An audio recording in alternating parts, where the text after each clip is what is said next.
Hi hello good morning. അപ്പോൾ ഇന്നലെ രാത്രിയിൽ നല്ല മഴയും കാറ്റും ഒക്കെ ആയിരുന്നു കേട്ടോ. എനിക്ക് ഭയങ്കര ടെൻഷനായിരുന്നു എൻ്റെ ചെടിയൊക്കെ പോകുമോ എന്ന്. കഴിഞ്ഞൊരു ഇതുപോലത്തെ മഴയ്ക്കും കാറ്റിനുമൊക്കെ എൻ്റെ ചെടികളൊക്കെ പോയിട്ടുണ്ടായിരുന്നു കേട്ടോ. പക്ഷേ എന്തായാലും ഈ വട്ടം ഒന്നും തന്നെ പോയിട്ടില്ല. നേരെ ഒരു കാപ്പിയൊക്കെ എടുത്ത് രാവിലെ തന്നെ അങ്ങോട്ട് വന്നിട്ടുണ്ട് കേട്ടോ. എല്ലാം ഒന്ന് അങ്ങോട്ടും ഇങ്ങോട്ടും ഒന്ന് നീക്കി വെക്കാതെ എനിക്കൊരു സമാധാനം ഒരു ദിവസം പോലും ഉണ്ടാവത്തില്ല. അങ്ങനെ ഇന്നലെ ഡ്യൂട്ടി കഴിഞ്ഞ് വന്നപ്പോഴത്തേക്കിന് ഏട്ടൻ 3 റോസ മേടിച്ചിട്ട് വന്നിട്ടുണ്ടായിരുന്നു കേട്ടോ. ഒരെണ്ണം ഏത് കളറാണെന്ന് എനിക്കറിയത്തില്ല. അപ്പം നമ്മൾ ഇതുപോലെ ചെടികളൊക്കെ മേടിക്കാൻ നേരത്ത് പലതും നട്ട് വെക്കും, ചിലത് നന്നാകും, ചിലത് പോകും കേട്ടോ. അങ്ങനെ കുറച്ച് എണ്ണം പോയിട്ടുണ്ടായിരുന്നു കേട്ടോ റോസ. അങ്ങനെ നമുക്കിവിടെ തീരെ ഇല്ലാത്തൊരു സാധനം കേട്ടോ മണ്ണ്. അങ്ങനെ ഉള്ള മണ്ണിലൊക്കെ നടാമെന്ന് വിചാരിച്ചു. പിന്നെ വളം ആയിട്ട് മിക്സ് ചെയ്ത കുറച്ച് മണ്ണും ഇരിപ്പുണ്ടായിരുന്നു കേട്ടോ. അതൊക്കെ നമ്മൾ മേടിക്കുകയാണ് ചെയ്യുന്നത്.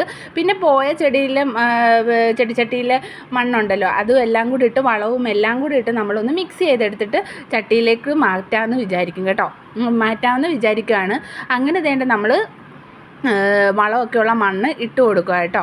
ഇവിടെയാണെങ്കിൽ ഏട്ടന് ഏറ്റവും കൂടുതൽ പൂ വരുന്ന, അതായത് പൂവൊക്കെ ഉണ്ടാകുന്ന ചെടികളാണ് കേട്ടോ ഇഷ്ടം. എനിക്ക് എല്ലാത്തരം ചെടികളും എനിക്ക് ഇഷ്ടം കേട്ടോ. പിന്നെ എല്ലാവരും എന്നോട് പറയാറുണ്ട്, എന്തിനാ ഇത്രയധികം ചെടി നീ മേടിക്കുന്നത്? വേറെ ഒന്നുമല്ല കേട്ടോ, ഞാൻ വാടക വീട്ടിലാണ് താമസിക്കുന്നത്. അപ്പം നമുക്ക് ഷിഫ്റ്റ് ചെയ്യുമ്പോഴത്തേക്കിന് കുറച്ച് പാടാട്ടോ ഇതുപോലെ ചെടികളൊക്കെ കൊണ്ടുപോകാനായിട്ട്. അതുകൊണ്ടാട്ടോ എപ്പോഴും എന്നോട് പറയാറ് ഇത്രയധികം ചെടികൾ എന്താണെന്ന്. ഇപ്പം നമ്മൾ കുറേ ആയിട്ട് നമുക്കതിന് ശീലമായി കേട്ടോ. അതുകൊണ്ട് എത്ര ചെടികൾ മേടിച്ചാലും ഞങ്ങൾക്ക് രണ്ടാൾക്കും മതിയാവത്തില്ല കേട്ടോ.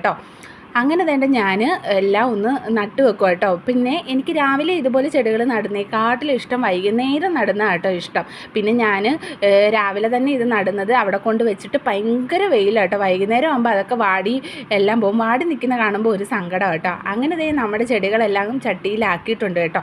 ഇത് നമുക്കറിയില്ല വളരുമോ വളരത്തില്ലയോ എന്നൊന്നും അറിയത്തില്ല കേട്ടോ. വളരും എന്നുള്ളൊരു വിശ്വാസത്തിൽ ഞാൻ കൊണ്ടുവെക്കുക കേട്ടോ. അങ്ങനെ കുറച്ച് ചെടികളിലോട്ട് ഇടയിലൊക്കെ ഞാൻ മണ്ണൊക്കെ ഇട്ട് കൊടുക്കുക കേട്ടോ. അങ്ങനെ ഇന്നലത്തെ മഴയ്ക്കാണ് ചെടിച്ചട്ടി നിറയെ വെള്ളം കയറി ഇരിപ്പുണ്ടായിരുന്നു കേട്ടോ. എൻ്റെ 2-3 ചെടികൾ ചീഞ്ഞു പോയത് അങ്ങനെ കേട്ടോ. അടിയിൽ, അതായത് ചട്ടിയുടെ അടിയിൽ ഹോൾ ഇടാൻ ഞാൻ മറന്നു പോയിട്ടുണ്ടായിരുന്നു കേട്ടോ. ഹോൾ ഉണ്ടായിരുന്നു, പക്ഷേ അതൊന്ന് നമ്മൾ ജസ്റ്റ് ഒന്ന് ഇതാക്കി കൊടുക്കണ്ടേ. ഞാൻ അങ്ങനെ ചെയ്യാത്തത് കൊണ്ട് എൻ്റെ 2-3 ചെടികൾ അങ്ങനെയാണ് കേട്ടോ പോയത്. അങ്ങനെ അവിടെ എല്ലാം ഒന്ന് വൃത്തിയാക്കുക കേട്ടോ. നമ്മളിതുപോലെ ചെടികളൊക്കെ വളർത്തുമ്പോൾ ഏറ്റവും ഭംഗിയായിട്ടൊക്കെ നിൽക്കണമെങ്കിൽ ഈ ഇടയ്ക്കൊക്കെ ഇതുപോലെ ചവറുകളും കാര്യങ്ങളും എപ്പോഴും വന്ന് വീഴും. അതുപോലെ പുല്ലുകളും എല്ലാം ആകും കേട്ടോ പെട്ടെന്ന് തന്നെ. അപ്പോൾ അതെല്ലാം ഒന്ന് പറിച്ച് നമ്മൾ വൃത്തിയാക്കി കൊടുക്കണം കേട്ടോ എപ്പോഴും. എനിക്കിത് തന്നെ സ്ഥിരം പരിപാടി കേട്ടോ. അങ്ങനെ നമ്മൾ അവിടെ എല്ലാം ഒന്ന് തൂത്ത് വാരി ഒക്കെ ഇട്ടിട്ടുണ്ട് കേട്ടോ. പിന്നെ നമ്മളെല്ലാം ചെടികളൊക്കെ ഒന്ന് രാവിലെ ഒന്ന് നനച്ച് കൊടുക്കുക കേട്ടോ. ഒരുപാട് വെള്ളം ഒഴിച്ചിട്ടല്ല, ഒന്ന് ജസ്റ്റ് ഒന്ന് പുറമേ എല്ലാം ഒന്ന് നനച്ച് കൊടുക്കുക കേട്ടോ. പിന്നെ ബോഗൺവില്ലയ്ക്കൊന്നും അധികം വെള്ളത്തിൻ്റെ ആവശ്യമൊന്നും ഇല്ലല്ലോ. എന്നാലും ഞാൻ എല്ലാത്തിനും കുറച്ച് വെള്ളം ഒഴിച്ച് കൊടുക്കും കേട്ടോ. അതൊക്കെ കുറച്ചും കൂടെ കഴിയുമ്പോൾ കരിഞ്ഞു കുത്തി വാടി നിൽക്കുന്ന കാണാം കേട്ടോ. അപ്പോൾ ടാറ്റ.